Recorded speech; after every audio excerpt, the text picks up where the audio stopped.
ഏലിയ ഒന്നാം വെള്ളി. വിശുദ്ധ ലൂക്ക എഴുതിയ സുവിശേഷം 12-ാം അധ്യായം 54 മുതലുള്ള വാക്യങ്ങൾ. കാലത്തിന്റെ ഭാവങ്ങൾ തിരിച്ചറിയുന്നവരാകുക. ഭൗതിക വിഷയങ്ങളിൽ മനുഷ്യൻ ദിനംപ്രതി മുന്നേറിക്കൊണ്ടിരിക്കുകയാണ്. ചന്ദ്രനും ചൊവ്വയുമൊക്കെ ഏതാണ്ട് കൈപ്പിടിയിലൊതുങ്ങിക്കഴിഞ്ഞു.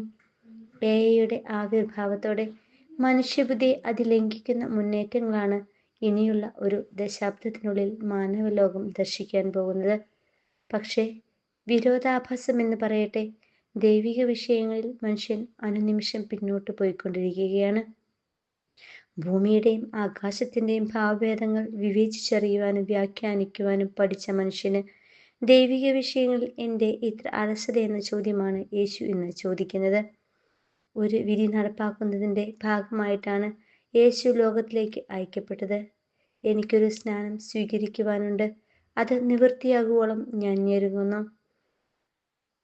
ലോകത്തെ രക്ഷിക്കുവാൻ കുരിശിലേറുകയും സംസ്കരിക്കപ്പെടുകയും ഉയർത്തെഴുന്നേൽക്കുകയും വിധി നടപ്പാക്കാൻ വീണ്ടും ആഗതനാവുകയും ചെയ്യണം എന്നതാണ് മനുഷ്യാവതാരത്തിൻ്റെ ദൈവിക പദ്ധതി.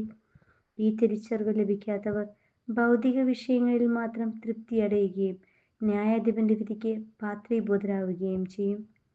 ന്യായവിധിയുടെ ദിനം ആഗതമാകുമ്പോൾ അവസാനത്തെ തുട്ടുവരെ കൊടുത്തു തീർക്കുവാൻ നീ നിർബന്ധിതനാവുകയും ചെയ്യും.